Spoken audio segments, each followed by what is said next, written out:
We are live. How y'all doing, coaches?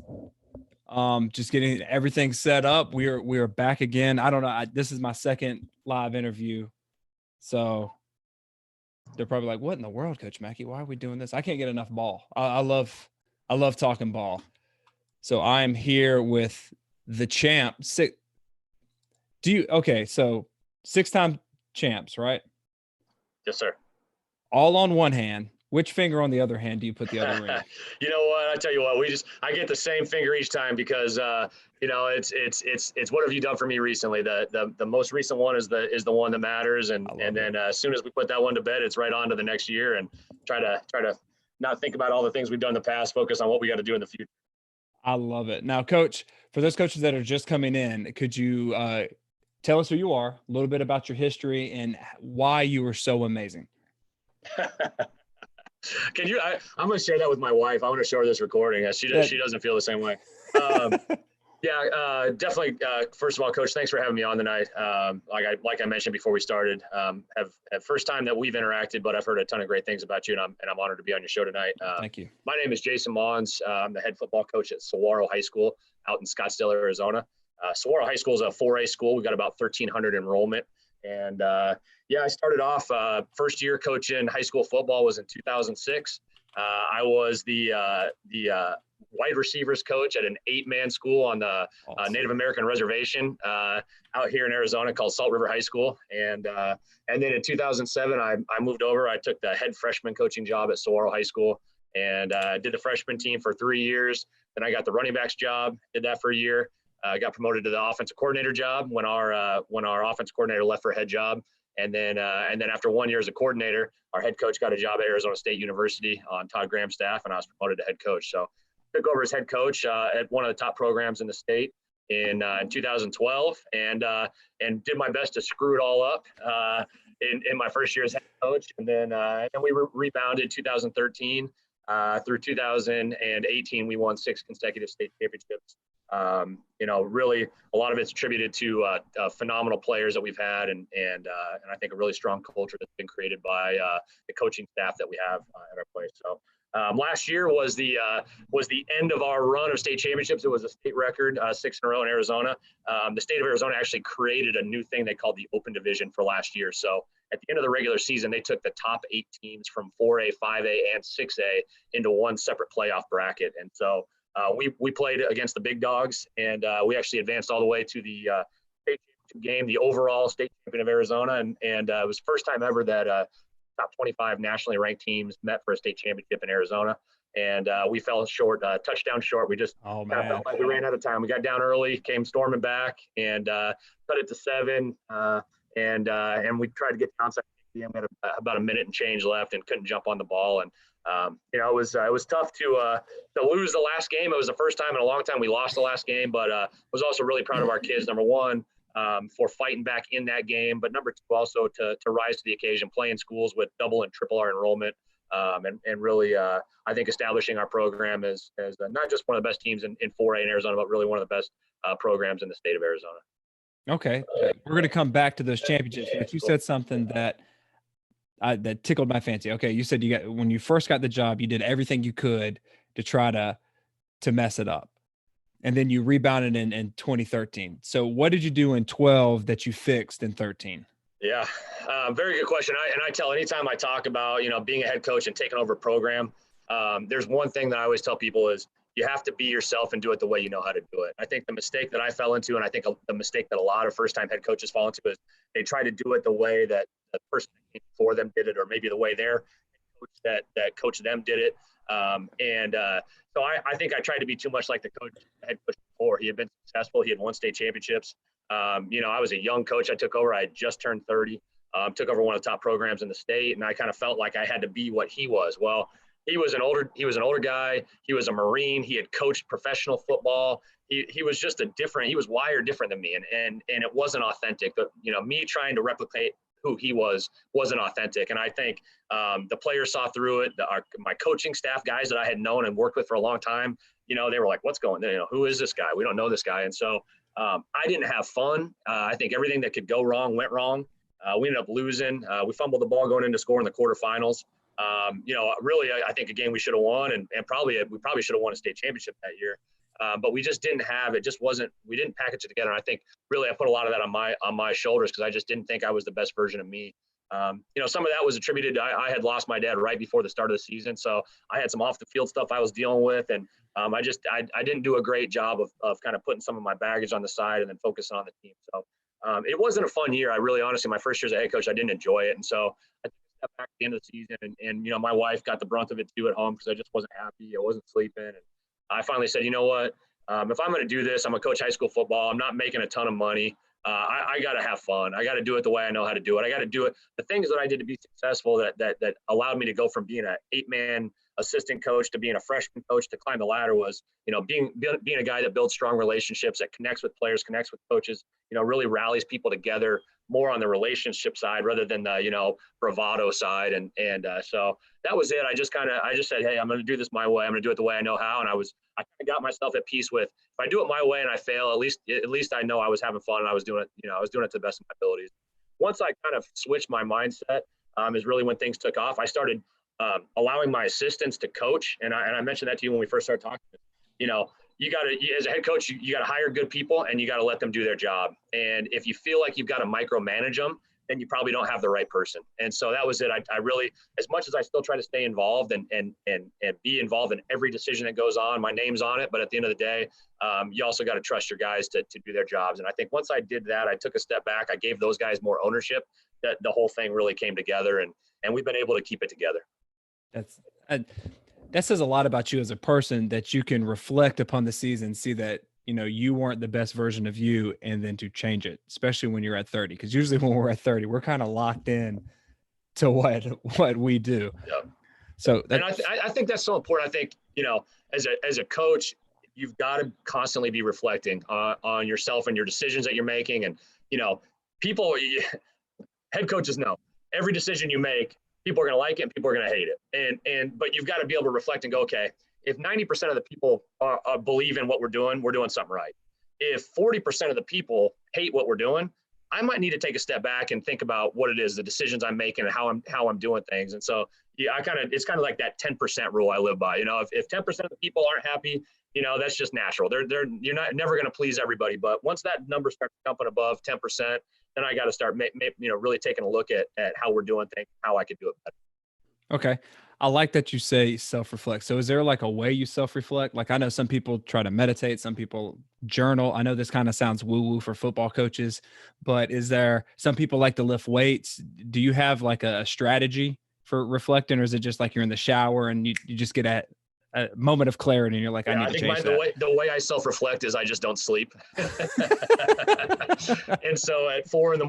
when I put on, the World War II documentary on Netflix for the 37th time to just kind of ease my mind. And I just kind of start thinking about things. And I'll tell you the other thing that I do that I think is really important that allows me to reflect is I try to see when there is conflict, when there are things where you're maybe not on the same page, I really try to see both sides, see where the other party's coming from, or maybe see why, and talk. And I've got an open door policy. So when you talk about, maybe players that are unhappy or parents that, are kind of behind the scenes, rather than shutting them out and closing them off, I don't worry about that. I'd rather have the conversation. And I think that's where I really have had success is having an open book, having an open line of communication, having an open door policy. Let people that if you're not happy, come in and talk to me. You might not understand why I'm making the decisions that I'm making, but if I can at least explain to you why I'm making that decision, and then I can understand where you're coming from and why you're unhappy, and we can have communication. We might not leave and be on the same page, but at least you feel like I gave you the respect to talk to you and let you know, hey, this is why we're doing what we do, and I understand that it might not be the best decision for you. And I tell people all the time, hey, the program that we have, we think it's special, but it's not for everybody. And so if the way we do things doesn't fit for what you're looking for, then we encourage you to find a place that you feel like you can buy in and believe in. And I think when you accept that, when you come to those terms, like this is how we do it, we believe in how we do it, we're not closed-minded. We know that we can adjust and get better, but we understand that we're not going to always make everybody happy also. And I think you have to always understand that, because you can drive yourself crazy trying to always please everybody too. And that might be a worse strategy to take. So it's really finding that balance on how to have an open line of communication, but also not let people, push you around and steer you in the direction they want. Okay, that's great. I do find that the communication, if you have it, it kind of alleviates some problems because you're actually talking to them and finding that common ground, like you said. So that's brilliant. All right, so we got some coaches in chat. Jeff, he says hello. Todd, what's going on? Craig, how are you doing? Marcus, he says, what's up, coach? It's Coach Carter from DE. Do you know who? Okay. Yeah, congrats on the new gig. There you go. Coach Carter, you got another one in here. Angel saying Arizona represent. You've got some fans right here, man.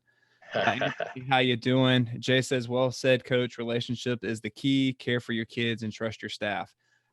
I like that because I've talked to a lot of coaches that head coaches micromanage. And, that causes tension within the staff because it's like, hey, you brought me in to do something. You're not really letting me doing it. Do you not trust me or whatever? So did you it just hit like that? Like, I'm going to trust this guy. I'm just going to let him do the defense because you're an offensive minded coach. I'm going to let this guy do the defense and he's going to be the head coach of the defense. Yeah. I wish I could tell you that was like overnight, like, all right, I'm out. I wish I could tell you it was like that. I think it's been a slow process of like, I think you have to get on the same page too. You have to have that relationship. If you're a head coach and you're the defensive guy, you've got to have that good relationship with your offensive guy to where he knows where you're coming from, what your expectations are, the core principles of what, where you want your program to be and what you want that side of the ball to be.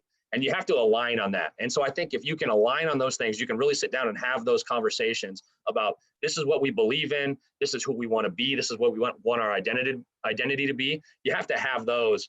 Then at that point, I think you slowly start stepping away.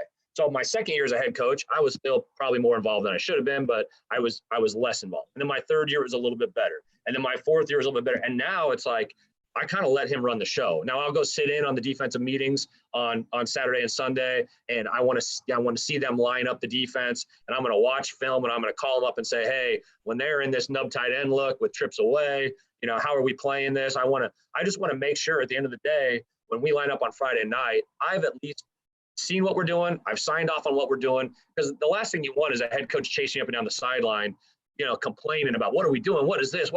Like you need to know what it is. And then once that's in, you got to support it and you got to, you got to allow those guys to do their job. So it's been a gradual process of getting to the point where now I trust those guys and really let them run the show. But, we've now been together for, 8 years, going into our 9th year of keeping this staff really intact. And so that's huge too. And I always tell people, all you coaches that are in there listening, especially head coaches, that continuity amongst the coaching staff is extremely important to get guys that buy in to the culture and the program and the way you do things and support it and promote it. They're not trying to climb each other's back, to get ahead. They really, I think that's one of the biggest things outside of having really talented players, because that's number one, is having a coaching staff that buys in and believes and supports each other and cares about puts the program first. Okay. Now, talking about the program, with your change from 2012 to 2013, did the culture change as well? Was the culture like still the same and you just tweaked it a little bit, or was it a major overhaul? How'd that? Yeah, I think when my approach changed, the culture, I think, changed with it and really rolled with it. And it was, again, if you build, and like the coach echoed the sentiments, it's all about relationships. When you build those strong relationships, when you really make the effort to connect with kids on a personal level, they'll go to bat for you.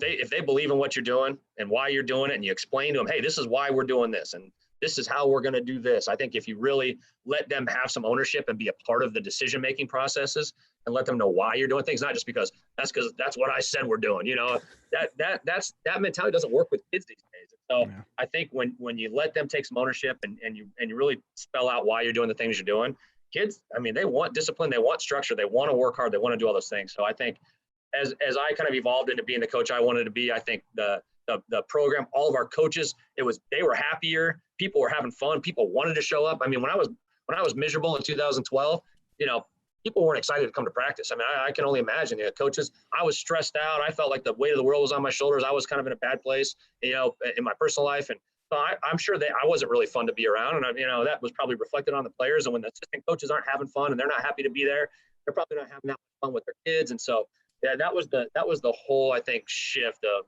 when people started being excited to be there. They wanted to come to practice. They wanted to show up in the weight room. The whole mentality and the whole thing shifted. Yes. I love that, because you were right. I've been on staffs where I was like that, didn't really like being around the head coach and stuff like that. And they kind of trickled down into family life and everything like that. So, hey, kudos to you, man, for figuring that out. High fives and butt slaps on that thing. Coaches, again, if you want to ask any questions, go ahead, put it in chat. I'm pointing right here because I have another monitor where the chat's up. And if you like this kind of stuff, hit that subscribe button and that bell notification, let you know when I go live. You are deemed an offensive minded guy because, I mean, it's not very often that high school coaches can go and speak at a Tony Franklin seminar when he's like exploding what the OC magic, right? Yeah. Okay. So what does, I'm curious about this 2-part question. What kind of offense do you run? And then the second, does that style of offense match up to your defense when what you run on defense? Yeah, I think so. I think, I call it a multiple spread offense, really based out of 11 personnel. And we want to be able to be multiple as far as formationally without really having to substitute a lot. So, we're going to have a tight end body in the game. We want to be able to put his hand down. We want to be able to flip out. We want to be able to use him as an up back. We'd like to have an H in the game. That's a kid that can line up in the slot and run bubble screens and run slot fades and we can also, put them in the backfield and run the ball a little bit. So, if you have those two guys, you can be, 4 and 5 wide one play, and you can be in a 21 personnel look the next play without having to substitute. So that's really who we are. We're not a crazy tempo team. We're no huddle, but it's not all about play. I think the biggest thing for us offensively, and I think this is where we match up with our defense, we put a lot more of an emphasis on being efficient than we do on how many plays and how many yards, right? You can run a ton of plays and have a ton of yards and give up a ton of plays and a ton of yards on the other side of the ball. So for us, it's more about efficiency. It's about really knowing how we're going to attack, how we want to attack the defense, having answers for when they adjust. We know how to counter. It's more of a controlled tempo and a controlled offense. We want to, we're going to hit explosive plays, and we hit a lot of explosive plays in our offense, but we're not just trying to crank the ball downfield and try to run as many plays as we can. And I think on the flip side, our defense is, a very disciplined, gap controlled. We're going to be physical out on the outside. We're going to press teams, but we're going to try to always have numbers in the box. We're going to try to take away the quick throws. We're going to try to have to make you beat us over the top. And, coaches from Arizona that are listening, it's easy to do that when you've got Keely Ringo, who's a 5-star, and, Jacoby Covington, who's a 4-star. And we've been blessed to have guys like that. But, we want to play a physical brand of defense. We're not a crazy pressure team. I think that matches up with our offense. So it's not like, boom or bust on offense and then boom or bust on defense, and all of a sudden you're in a 58-49 game. That's not really our style. I think we've played really good physical defense. A little bit of the bend but don't break mantra. We might give up some drives, but we're gonna keep you out of the end zone, and then offensively we're gonna control the ball a little bit, go down and then set up some of those explosive plays. And I think that's the big thing. I think. We weren't top 5 in total plays or total yards, but we were top 5 in scoring, I think, yards per play. And so when you look at the efficiency categories, that's where we were like in the top 2 or 3 in the state, and we have been pretty consistently. Okay, so I'm stupid. So what is efficiency in your, like, what play is deemed efficient? Like, what criteria? I think when you look at the end of the game, I'm really looking at yards per play and points per play. Okay. So it's great if you run 80 plays in the game, but you average, 3.8 or 4.3 yards per play. To me, that's not all that efficient. If you run 40 plays and you average 9.8 yards per play, then you were extremely efficient, right? You might have a couple plays where you only get 2 yards or 3 or 4 yards, but the majority of the time you're moving the sticks. And so this last year, we averaged 10.8 yards per play for the season.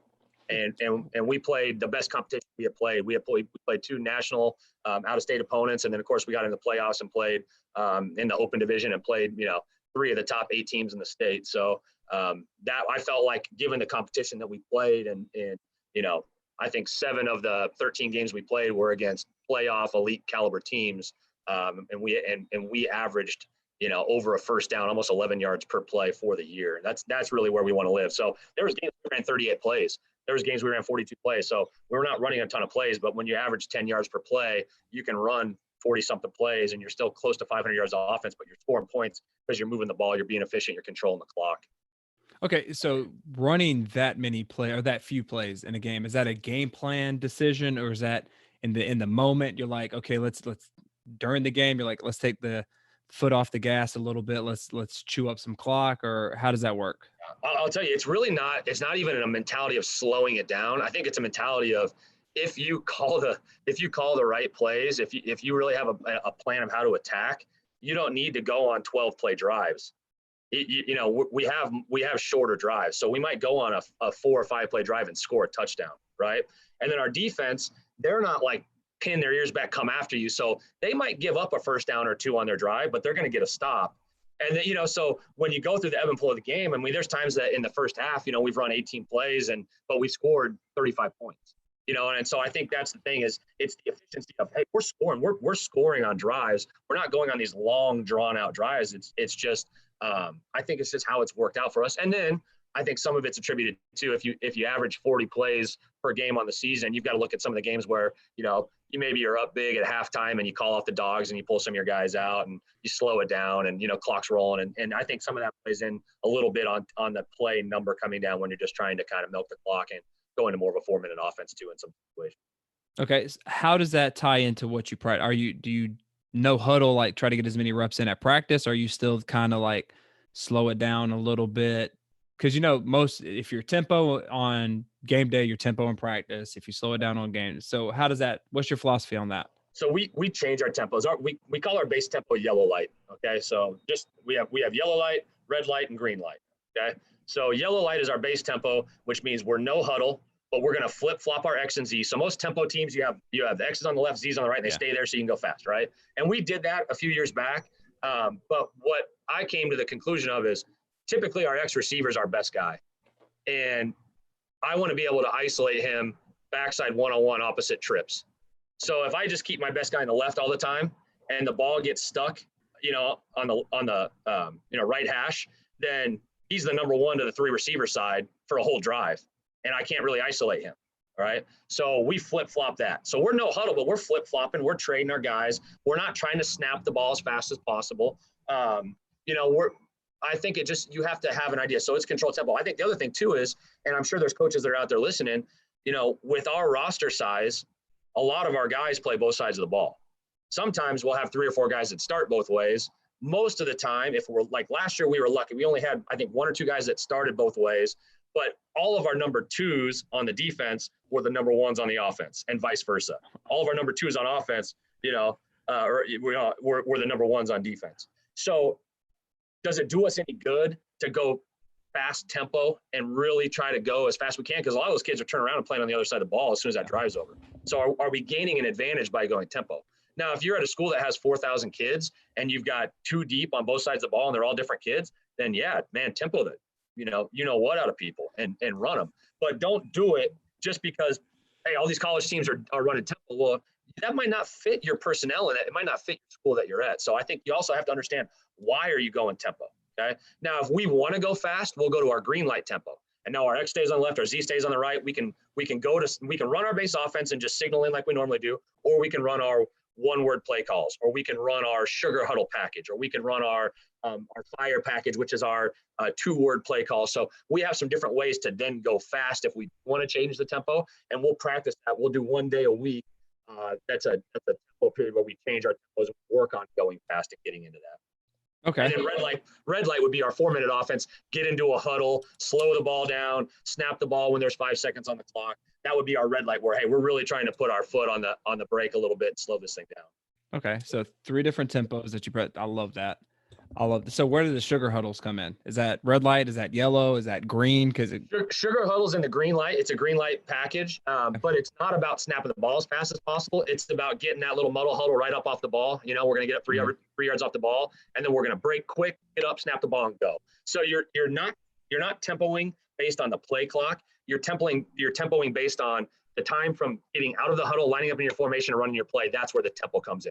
Now you're giving teams less time to line up and adjust and make their calls and get their reads and all that. Okay. All right. We got a question, Coach Mendivel. I can't pronounce names. I'm sorry, Coach. How many plays usually do you have per game in your script? I will carry usually between 50 and 60 plays into a game. Those would be like unique plays, but a lot of times they're just variations, or maybe it's a similar play, but it's a different personnel group. So there will be usually no more than 60. And the way I try to do it is when we practice during the week, we have 3 days. Basically, Monday is a zone day, and then all of our screen passes, vertical passes, everything that we installed back in spring on our zone days. We do inside, outside zone, and everything that's married with that. That's Monday. Tuesday's a gap day for us, and everything, all the screens, all the quick game and drop back passes that we installed back in spring ball with our gap runs. That's on Tuesday. Wednesday is a mixed script. Add some different looks in there. Work on situational football, and then Thursday is a walkthrough. So on Monday, I'm never going to have more than like 20 to 22 plays on a script. Tuesday, I'm not going to have any more than 20 or 22 plays. So now you're looking at 40 to 44 plays. Wednesday, I might add a couple of wrinkles. That's some of our sub packages, getting into our sugar huddle, getting into our jumbo sets and things like that. Now you might carry another 10 to 15 plays out of that. So by the time you carry those over Thursday for your walkthrough, you're looking at somewhere between 45 and 60 at the max plays that I'm going to take into a game. Okay. That's nice. That's nice. Now, you said earlier that you were coached in 8-man, right? Sure. Did any of that influence how you coach now? Because I'm fascinated by 8-man. Like I, it's hard for me to wrap my head around how coaches are using 11-man concepts and principles in 8-man. It fascinates me. So, Yep. Did that have any influence on what you're doing now? I think so. I think number one, especially offensively, because in 8-man, if you have a running quarterback, then the advantage. I mean, you got so much grass, and you have a huge advantage on the defense. So you see the advantage of using your quarterback as a primary run option. And so we don't have to do that on our offense, but I think you also gain some huge advantages from having a running threat at quarterback. It's very apparent in the 8-man game. It's more important in the 8-man game than it is in the 11-man game, but you see the value of it. So, I mean, when I was an 8-man coach, we ran unbalanced line, direct snap, single wing, like old school. I didn't really have a true quarterback, like a zone read guy that could throw it. So we ran direct snap, single wing, and we did some spin stuff. And I mean, it was awesome. And I still get I put a couple videos on YouTube, like way back. This is like 2006. I'll still get emails every once in a while with guys like, "Hey, can I get your single wing playbook for 8-man? I'm coaching at this 8-man school," and it was awesome. I loved it. But still now to the day, we run some direct snap, single wing, beast formations and some things that we did that are kind of spin-offs of what I did when I was an 8-man coach. So I think utilizing that direct snap runner in football is a huge threat. I think you have to have some element in that, whether it's your base offense or you have sub packages where you can get into that. I think that's an important element to have. Okay. Golly. So did you know single wing like before you did it, or did you have to go and research and then you put it into? Yeah, a little bit from coaching some youth football. We did some direct snap single wing at the youth level, and so I had some experience with it. But I did a bunch of research. I got on. I did the same thing guys do when they hit me up. I got on and I was like, I know I don't really have a quarterback. I got a couple good backs. I want a direct snap, but I want to do something different, right? The school had never really had any success, and so I was like, we got to do something different. So we kind of found that. We thought it fit us. We were doing the old like Dallas shift where we'd pop up and we'd shift and get down. I mean, it was like nobody was doing it, and it was really good. And we were giving teams problems. I mean, we had a lot of success. Made the playoffs for the first time in that school's history in the AIA and the state association. So they made it like the charter league before, but never in the official Arizona State Association. So yeah, it was fun. But I did a bunch of research. I got on. I watched films. I talked to coaches. I got playbooks from guys that had different variations, and I kind of found the way that I wanted to do it and the way I believed in. And we hung our hat on it, and it was, I mean, you talk about carrying 60 plays now. I think we probably carried 16 plays, max, and that's just what it was. I mean, it was, and we did what we did. I mean, it wasn't like we were game planning like crazy and changing things. We got up, we ran our single wing, and we just kind of adjusted based off of our base series on how we would attack the defensive team that week. I freaking love that. I remember reading an article by Sean Payton when he was out that one year, and he said that he coached his son's youth league, and he won every game but against this one team, he couldn't stop it. It was the actual single wing. And he said, I hope I never see that in the NFL because it is so difficult to stop. Yeah. All right. It's a nightmare. It's a great offense. It's very sound. I know there's high school guys around the country that have had success at very high levels running variations of the single wing. So I saw somebody tweet the other day. It's not necessarily about the scheme you run. It's about the details that you teach it and the way you're able to connect with people. I believe in that. I mean, shoot, we got beat by a double wing team from Utah that didn't complete one pass against us. All right, but they mashed it. They controlled the ball, and they were a big physical team with a bunch of polys. And Coach Maddich did a hell of a job with that team. And so you don't have to spread it out and run the air raid and throw it 50 times to be a good football team. They were a nationally ranked team. They were really damn good. And like I said, they came into our house and beat us without completing a single pass. What team is that? What's East High School from Salt Lake City? I'm gonna look them up on YouTube. They're good. They do a good job. The year we played them, I think they had 4 Division I offensive linemen that were like 300-pound plus guys that were war daddies, a couple All-American kids. They were good, and they got us the right year because the year before we were really good. I think that was 2017. In 2016, we were really good. We finished ranked national top 25, and we were really big and good up front. So when we played them, we were kind of inexperienced. We had a bunch of new starters on the line, and man, they roughed us up pretty good. We hung in. We cut it to 7 right before the start of the fourth quarter, and then they ripped off a kick right after cut it to 7, kind of broke our back. But those games, we try to schedule games like that early. Last year we played a really good wing T team out in San Diego, another team that was a national top 25 team at the time, and we didn't see any other wing T teams all year long, and it was a nightmare. And they were really good at it. Coach had been there for 30-something years, but I think you have to expose yourself to some adversity like that early on. You have to give yourself some challenges. You have to do some things that make you uncomfortable, because that's how you find out what kind of team you have and kind of where you are and grow from there. I know a lot of coaches in scheduling, they try to find wins. They try to find confidence. We got to a point in our program where we felt like early in the year it was more important for us to try to expose weaknesses than it was to try to build confidence. And then after we expose those weaknesses, then we try to give ourselves the rest of the year to really work on correcting those things and getting better in those areas. Okay, so you play a wing T team. You find the weakness. Now, was that a weakness just against the wing T, or was that like a weakness on technique or aggression, or what? What were you? Yeah, I think it wasn't aggression. Our kids played their ass off, but we weren't disciplined as far as the technique, the fits, the adjustments, the communication. Because when you play a wing T team that's really dialed and they're throwing unbalanced formations at you and they're running crap and they're doing all this stuff, it really comes down to it's alignment and assignment, right? If you can align and you know your job and you do it right, you can beat those teams. And that they just caught us on a couple times where we weren't aligned properly and we didn't do our job. And it wasn't for lack of effort. It wasn't for lack of desire. It was just lack of alignment and assignment. So that's where you really show your guys like, hey man, you can be a 4-star outside linebacker. If your ass doesn't line up and fit your hands the right way, you ain't making the play. And you're gonna find that out real quick. And so that's why playing a team like that's so important, because you can't just get away with natural talent and athleticism, right? You have to be dialed in. You have to be disciplined. You have to be in the right place at the right time and fit it up the right way, and know when you're a spill guy and know when you're a force guy and know when you're an alley safety and know when you're playing post. And there's a lot of things that they make you do that they try to manipulate you into situations. And if you're not disciplined, they'll catch you with your pants down. All they got to do is catch you one time, and it's a big play when you get everybody so damn close to the line of scrimmage to try to match them numbers wise. Yes, you're right. It's the anti-spread game. Yep. All right, so I have a couple of questions. Coach Thompson wants to know, if you have an inexperienced backfield, should you look for a 7-on-7 opportunity before the season starts? If you have an inexperienced backfield, like is he talking quarterback? Is he talking run game?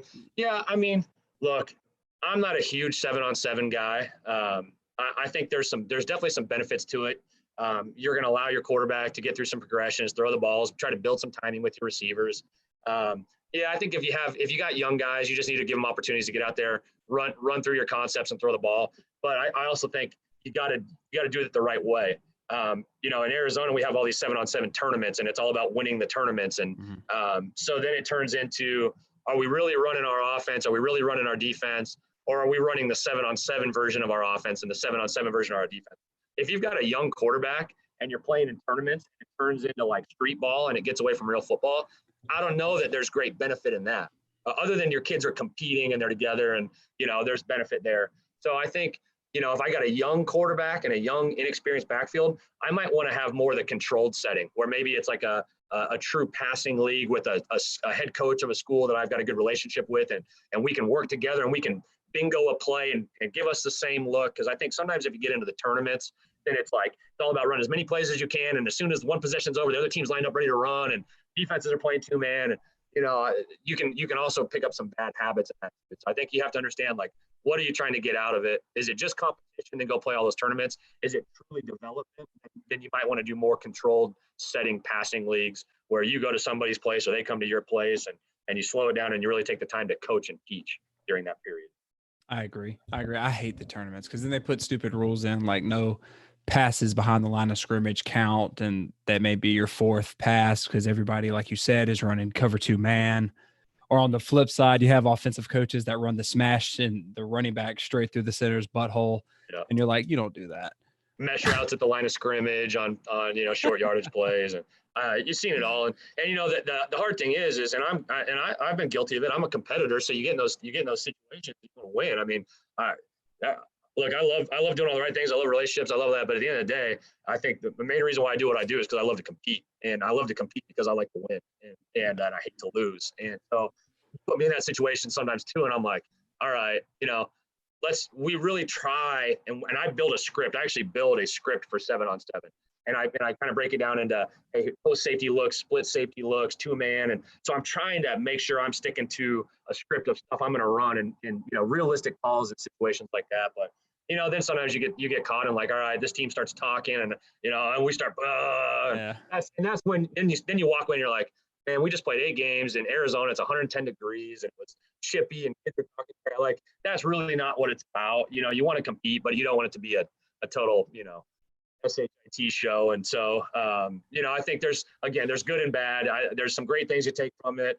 And then there's some really negatives. And so it's like a necessary evil to a certain point, but we do 3 7-on-7 tournaments during the summer. And that's it. The rest of it is controlled practices. We just do it against ourselves.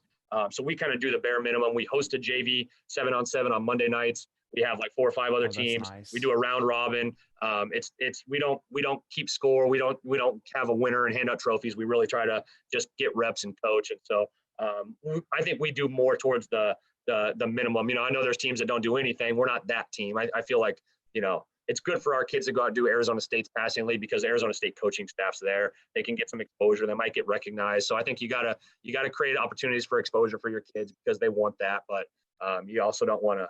I think there's teams that do 7-on-7 every weekend and they travel out of town and they go all June and into the first week of July. And then by the time the season starts in August, kids are burned out because they just ran them into the ground. So I think you got to be cautious of that too. I'm glad you said that because that's one of my biggest pet peeves is you play so many in June and July. By the time the real season starts in August, the kids are kind of sick of football. Yep. And I think that actually, this is just my opinion, 7-on-7 is kind of one of the reasons why the popularity of football and the numbers are kind of going down because that's all we do in the summer. Yeah.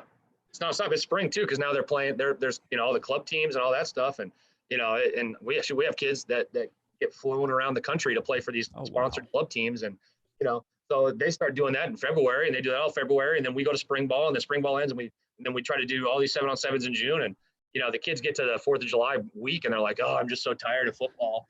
We never want that to be the case. So we're very cautious, especially, and I know there's a lot of Arizona coaches there that are here tonight. We don't have contact rules in the off season.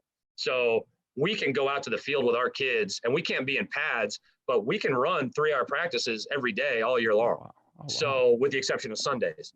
So there's some guys that are like, they're having practice 3 days a week and they're running 7-on-7 tournaments, with high school teams in March. And we don't do that because, we know our goal is we're trying to play into the first, second week of December. So we know that this season's a long thing and you got to really pace yourself so that you don't burn your kids out. You don't get injuries. You don't burn your coaching staff out. I don't want my kids to get sick of hearing my voice. And so I think you got to really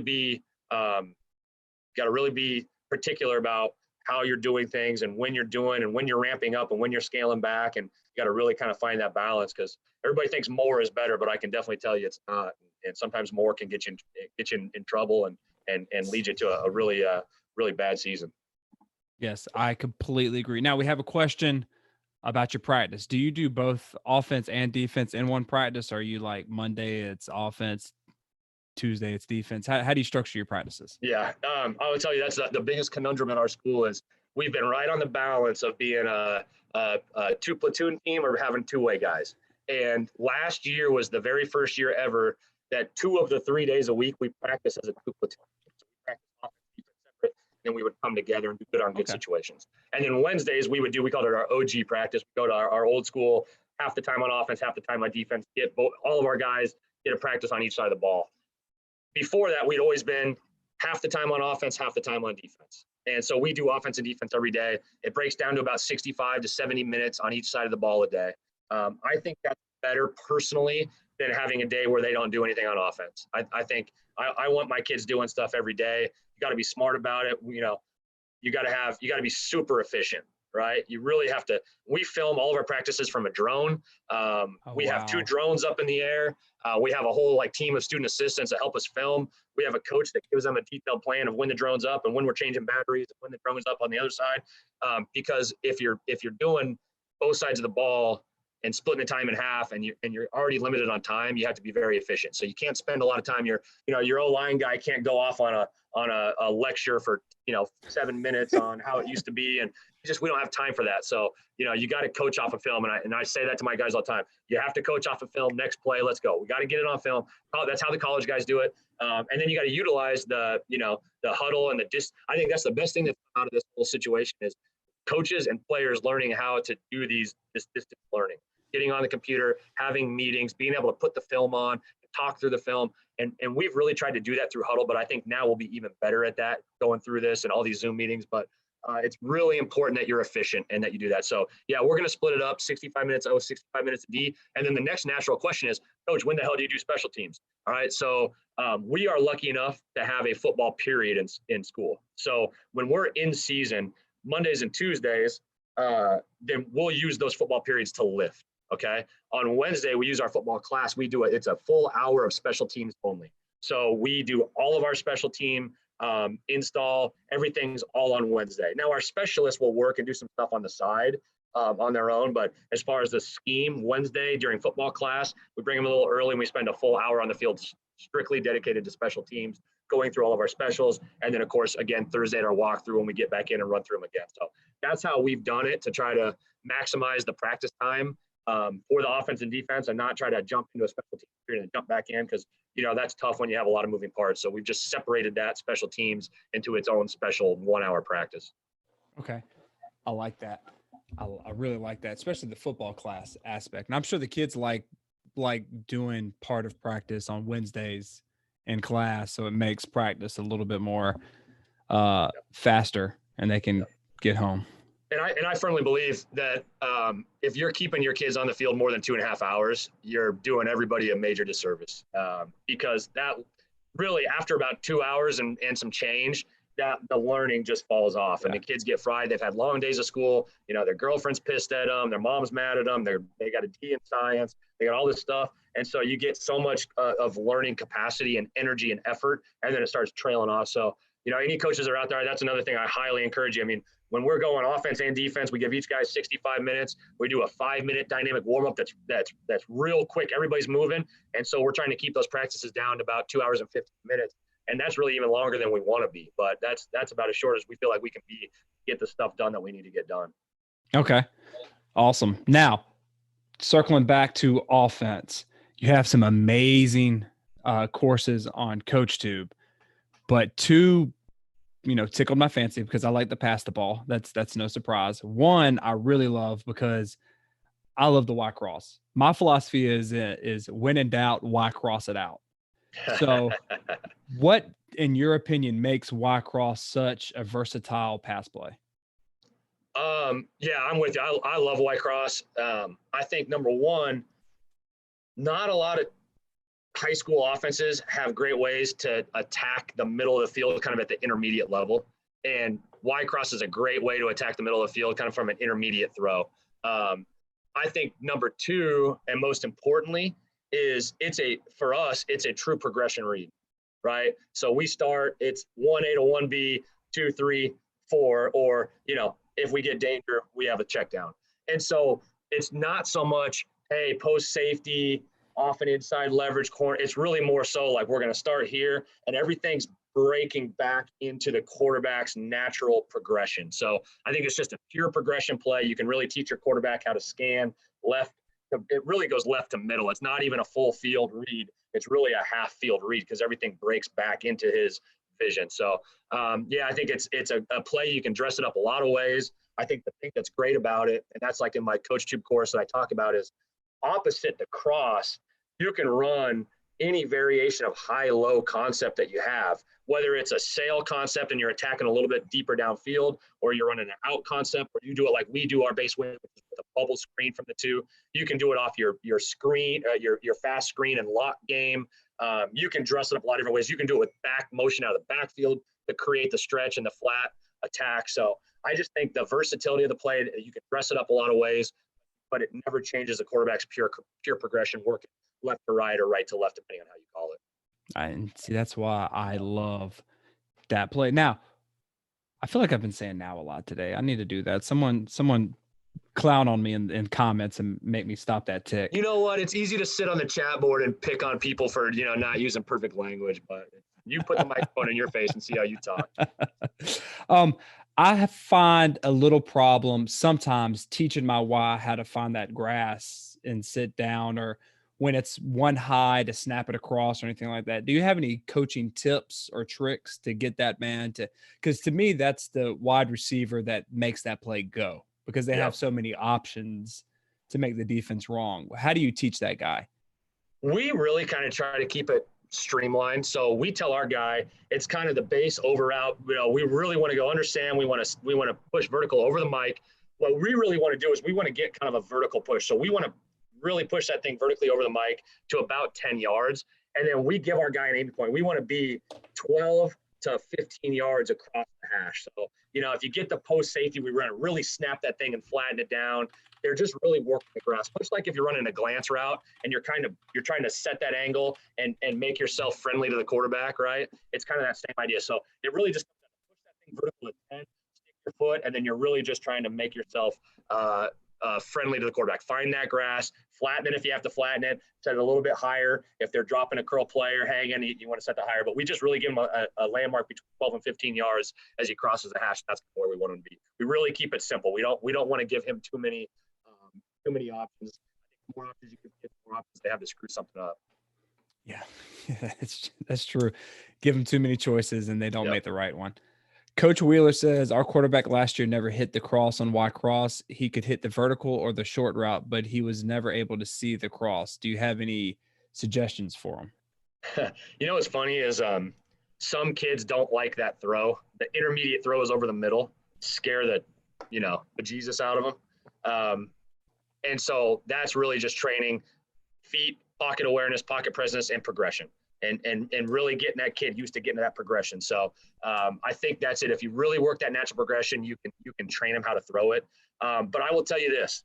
I think the best offensive coordinators are the ones that can figure out what your kids do well and what they don't do well. And especially with your quarterback, figure out what throws your quarterback likes to make and what throws he doesn't like to make. And if the kid doesn't like throwing the cross, if he just won't throw it because he's not comfortable with it, then you probably shouldn't be running a bunch of Y cross. I mean, and you can work with him. I think you got to train him. You can't just scrap it day one. You go, oh, he doesn't like it, scrap it. I think you got to give him a chance. You got to train him. But if he just won't take it, you watch the film, like, man, the cross is open. He won't take it. He never takes it.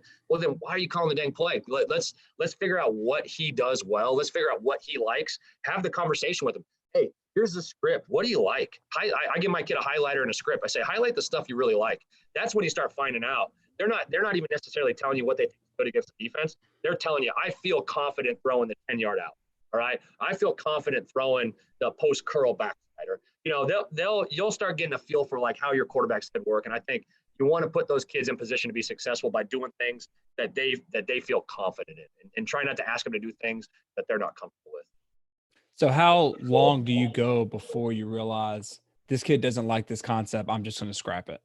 Yeah, we'll install it in spring. We'll run it all summer long. I'll run it in passing league. We'll probably carry it into the first couple of games of the year. And then by, week 3 or 4, if we're just not running it well, we're not throwing it, we're not taking those things, you kind of start seeing like, you got to self-scout, and you start self-scouting and go, okay, I've called this play 6 times and we've completed 1 pass for 4 yards. It's, we're not getting, it's not an efficient play for us. And I think you have to really look at that, like break it down conceptually too. Like what concepts are we good at?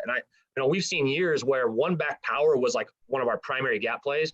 And last year we only ran 1-back power a couple times. And it was just because that group of kids we had, it just wasn't that they were better running inside and outside zone. They were more comfortable doing that. So I think you constantly want to evolve with the personnel you have because it changes every single year. So we never look the same. I was talking with the guy that's my offensive coordinator. We were talking the other day, and it said it's funny. From the final game of the year before to the first 2 or 3 games the next year, we look very similar. But if you look at the final game from the previous year and the final game from the next year, we look very different, right? Because during the course of that evolution of that season, we've really found out what that group of kids is good at. And we starting to hang our hat on those things. So if you compare it, we start off the next year with this, hey, this is the stuff we're good at. This is the stuff we like. Let's see if we can do it. And if we can't do it well, let's start working towards the things that we do well and that fits the skill set and the talent we have. So you're self-scouting. How often do you do it after every single game or every 2 games, every 3? What's your process behind that? Because I love that idea. Obviously we're going to do basic self-scout after every game, break it down, look at tendencies, look at the calls, look at the pluses and minuses, all that stuff. I think you really need to take a deep dive like every 3rd game at your play calls. You got to really be, what tendencies do I have? Am I running the same play out of the same formation? Do I have tendency breakers? Am I running formation in the boundary enough? Like you got to look at it from a defensive coordinator's standpoint. And so I look at it like when we get our next opponent in Arizona, we trade 3 films. So he's going to see 3 games of me, right? Now he's probably going to see every game we played because everybody's got friends that all get filmed. Yeah. But I'm looking at it from like, hey, if he's got our last 3 games, he's going to take a look at, so what are our tendencies over these last 3 games? What are we really doing? What are we doing well? What are we not doing well? Where are we predictable? Where are we unpredictable? Where can we make ourselves? Where can we break some tendencies? I think you got to look at that stuff. So, but again, I've been running this offense that I run at Saguaro now for a long time. So it makes it easier to do that. And so, if you're a first-year offensive coordinator, sometimes it's just a matter of getting comfortable coaching and coaching the details. And, it's kind of an evolution to get to that point where then you can really look inside what you're doing and how you're calling it and knowing what your answers are, knowing what you want to adjust, and knowing how you want to throw some curveballs. I think that's a big thing. You got to throw some stuff on film every 3 weeks that break the tendencies that you've been showing. So what's your craziest curveball that you've thrown out there? The craziest curveball? I don't know. I'm not like a crazy trick play guy. I mean, really, that's probably one area I should do more of. I should run more trick stuff. I think the biggest thing is, like, I'm a huge, like on my coach tube, I've got a course on using unbalanced formations. I love to use unbalanced formations. I've got a course on motion, and I love to combine those things, unbalanced formations with motions. And it's all this window dressing, right? And all I'm trying to do is really, we're trying to run our base schemes, stuff that we really hang our hat on. We're just trying to dress it up in a lot of different ways. We're trying to see how you adjust to it. And we're just trying to find where can we gain an advantage? Where can we get a advantageous matchup by doing some of these different, just creating some of these different looks. So love unbalanced formations. And when I say unbalanced, some of it's tackle over, but more of it's like receiver ghost formations and some different looks like that. Stacking receivers, playing with spacing. Really, I think formation into the boundary. That's probably the biggest thing that coaches can do. Break tendencies, formations into the boundary, and really figure out, hey, is this defense, are they matching our strength into the boundary, or are they keeping strength to the field? And then if they're keeping strength to the field, how do you attack the boundary? And if they're setting strength close to the boundary, how do you attack the field, and how do you take advantage of those situations? So you have to manipulate the defense, but you have to know, why are we manipulating the defense, and what are our answers based on what they do? And you have to have a good understanding of where you want to go. Once you gather that intel, then you have to kind of know what you want to do with it. So you need to know your why. I love that. Exactly. Which is why I'm a huge proponent of, if you run, like we run 4 base runs, all right? And we have like 6 primary drop back concepts, and like really it's kind of like 3 quick game concepts, and then the RPOs that we pack with it. We have like 4 primary screens that we run. So really, like, scheme standpoint, we don't do a ton of stuff. We dress it up a million ways, but now I have the answers. I know within those schemes, I know what my answers are. And I think if you have 12 run schemes and 25 different pass concepts, and all you have is all these plays, then your answer is with more plays. It's not with adjustments. And I firmly believe that your answer should be with adjustments and not just with a different play. Because then you're just grabbing plays. It's like you might as well just put all your shit into a hat and just pick a play and call it and hope it works. Because now you're not really calling it for a reason. I think you need, like you said, you need to know the why. Why am I calling this play? What adjustment am I going to make? What are they doing to take away my bread and butter, and how do I counter that? God, you're speaking my language, Coach. For you coaches that are watching, what I'm fixing to do, I'm going to drop his Twitter and two of the courses that I love. One's the Y Cross. I think you should get it. And the other one is the 4 Verts. I think you should get it. Y'all know I do not promote anything unless I really like it. What makes your 4 Verts special? I think it's just a natural way of progressing it for our quarterback, really giving him simple rules. I talked to Coach Lowe from St. John Bosco, and he's got a awesome 4 vertical setup where it's all, everybody has a read, kind of an option route on it. For us, we have 3 of our 4 guys are locked. 1 guy has a bender, and then we have some tags. So rather than giving our receivers option, I like to dress up our 4 verticals with tags, whether it's switch routes or comebacks or slugs or shallows or things like that. So we really try to keep it more simple for our quarterback. And I think there's some great things you can do with option routes, but the coaching and the teaching and the understanding for the quarterback is at such a higher level. So I think why our 4 verticals is really good is because it's very simple. It has answers for 1 high shell, 2 high shell, press, off. We have lots of different things we can do. We have answers for, okay, if they start doing this, this is the tag we're going to add to it. So I think it's just really a simplified way of teaching it for the quarterback. And I think if you study enough of the stuff I do, it's really about trying to simplify things for the kids. Having ways, it's dressing it up so you're giving different looks to the defense, but you're trying to keep things as simple and consistent for the kids as possible. So I think that's what our 4 verticals about. I think that's why what we do. And I'd rather tag a comeback so I can tell my kid, hey, 2 high safety or 3-by-1. If he carries the crossing seam, bang the comeback, right? And so you kind of create a very simple progression for your kids to get through it and try to set them up for success as best as possible. Nice. So again, coaches, it is in chat. I want to circle back to winning 6 championships in a row. And I'm just going it from my person. I've won 1 when I played in high school. So I'm just trying to put myself in it. So if I win 1, that's great. 2, that's awesome. When do you start feeling the pressure? Because you've got to have a huge target on your back now when you're going through that magnificent run. How did you combat the pressure? And then how did you teach your kids not to be complacent? Yeah, I think the biggest thing is the pressure was never really a thing. I think the program that we're at, we literally, when the previous season gets put to bed and we start doing voluntary workouts over our winter break, the only thing we talk about is winning another state championship. I mean, and I don't want that to sound arrogant. It's a place that we've gotten our program to where we haven't hung a region. I don't even know what years we've won region titles, because that's not our focus. Our sole focus of our program is to win a state championship. And so when you make that your focus and your goal, then there's no pressure there. You're putting that pressure on yourself, right? Like that's just what we show up to do. We're going to work our ass off. We want to make sure that we are putting in championship caliber work every day, because that is our number one goal. Okay. Now you also have to make sure that you don't set those unrealistic expectations. So if you're a 6-4 team, then winning the region, that might be, you show up every day like, we're winning the region this year. We are winning the region. Or it might be like, hey, we're getting out of the damn first round, right? Like we're winning. We're winning a playoff game this year. So you have to kind of know where your program is. But where our program is right now, that's realistic for us to set our sights at the very top. And then make sure that the experience that the kids have along the way is also very rewarding, so that if they don't reach their ultimate goal, they can look back and go, man, we fell short, but this was an incredible ride. This was an incredible journey, and it was rewarding. And we don't feel like we were failures because we didn't reach that goal. And I thought that was the thing I was proud of. A senior class, I mean, literally, I think we had graduated like 4 senior classes in a row that won state championship every year they were in high school, and so, for our senior class, now it was different because they had to play a school that, they played back-to-back schools that were 3 times our enrollment. And we're not the Sisters of the Poor. We are extremely talented. We've been blessed to have extremely talented players, but it was a major step up in competition. So there were some really good takeaways and some things to be proud of. But You talk to anybody. I had a mom of a senior today call me on something different. She goes, "Man, I wish we could have that game back." Like, that's just the mentality of our parents, of our kids. It's like, hey, we're proud. We feel good about what we did. It was a great journey. It was a great ride, but we want to win the damn last game. And so now it's like we're motivated to get back to work because that's all we care about is trying to win that last game. So I think you have to set that. The culture is the most important thing.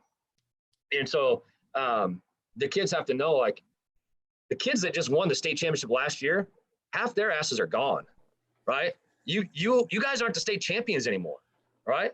You still got the same target on your back, but you're not the same team. So you guys better work your ass off to prepare yourself to get everybody's best shot. And so you have to make sure your kids know that they're not that team. And some of our kids, even though you try to make them work and you try to tell them they're not that team, they still think they are. So then what we've got to the point of, like I talked before, is we're going to try to expose their ass early. We're going to go play East High School. We're going to play, we're going to play Cathedral Catholic and Gardena Sarah and Valor Christian and all these schools. We're going to show you, if you think you're that team, you'll find out really early if you are or not, right? If you go out there and Liberty from Nevada whips your ass, and like we got embarrassed that was 2017, 2016, we were a national top 25 team. 2017, we graduated like 11 D1 guys, or it was like 8 D1 guys. And the guys coming back all thought we still had all those 8 D1 guys on the team. Right. And they went in, they weren't disciplined. They were screwing around. We were on the road and we got embarrassed. I mean, it was ugly. It was first time in a long time that I was embarrassed. But we put ourselves in that situation, showed our kids, and all right, man, you guys, hopefully you realize now we're not the team that you guys think you are. So now let's work to get where you want to be. I love that. So that's a sneaky way of keeping their ego in check by playing really good competition and let them know if they don't live up to your expectation that, hey, you're not as good as you think you are. You need to temper it back down and actually listen to us. Yep. Early. And you got to do it early. Because if you come out and you play the winnable games and you're boat racing everybody and you're blowing everybody out by 40 and all, you got shutouts because you played 5 weak opponents, and then you get this false sense of security. I want to get exposed week 1 or week 2 or week 3. So now we have the rest of the season to build and work on those things. I don't want to wait until it's too late. Sometimes there's teams and you have to know where your program's at. You might need to schedule some confidence games early for your kids. But when you get to that point where you're ready to take the next step, like you said, hey, we're right on the cusp of winning a state championship. Now it's time to take the next step to be a championship team. And you have to challenge yourself. You have to play championship caliber teams early. Teams that legitimately, you might schedule teams that are like, shit, this team's better than us. But you don't have to play them to win the state championship. That's okay. Let them expose your weaknesses and don't make it like an ego thing, like, oh, we got to win every game, or I'm not a good coach. Like, I think you have to kind of check yourself where you're not just trying to schedule games that you feel like you can win. You got to schedule some games sometimes that there's a good chance you can get beat. That's right there, worth being on this call right here, because that's a sneaky way of challenging your team and getting them to see where they're at. High fives, man. That's brilliant. And I tell you what, challenge yourself and your coaches too, because like when we play some of the teams we played Jay Sarah. I think our second game of the year this year. They're a Trinity League team. They play Mater Dei and St. John Bosco and all those teams. They're not going to be intimidated by Saguaro High School from Arizona, right? And so for me, it's like, all right, now I want to go out. I want our program to represent. I want to. So now I'm busting my ass all summer watching film, game planning, self scouting. So it makes the coaches have to elevate their game as well, right? I mean, I take pride in going out there and representing ourselves at that level too. So I think it makes everybody, players and coaches, have to step their game up. And Coach, this is what I love about YouTube is some of the screen names. Coach, oh my God, it's Perm. He goes, losing in September to win in November. Nice. All right, Coach, I appreciate you coming on and talking ball. Coaches, if you have any other questions, put them in the chat. We'll ask right now. I'm going to drop his stuff again. Is there anything you want to promote while you're on here? I will tell you this. I know Coach McKie talked about pass game stuff, but my philosophy is we are going to try to find ways to get hat on a hat in the box and run the ball. And I think I've got some really good run stuff, inside outside zone, our GT counter stuff, and all that too. So if you're an O-line guy, you're a run first guy. I promise you, man, I love to run the ball, and we're going to try to be balanced, but we're going to try to build our offense around the ability to run the football. So I got some stuff for you guys too. It's not just the pass game, although I think our pass game is good. But I wanted to give a shout out to the guys that really paved the way for success.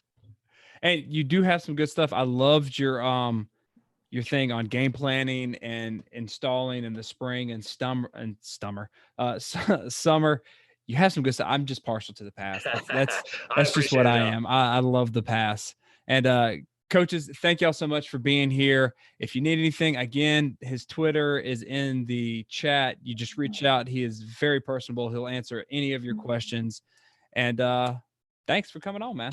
Yeah, thank you. It was awesome to talk to you. Thank you for giving me a platform to talk, and hopefully a couple of nuggets. That's what this is all about, man. I try to get on and do these things too, and hopefully you just take one or two things away that resonate and you can apply to your program. But wish everybody success. All the Arizona coaches out there, man, Arizona pride, I think, for coaches that are here from around the country, pay attention to Arizona football. There's some really, really darn good teams out here, really good coaches, really good programs, and I think Arizona football is kind of on the rise. So keep an eye out for some of these programs out there. Oh, I am. All right. And coaches, hey, thank you. And remember, let's continue to master the spread, score points, and have fun. Y'all have a great night.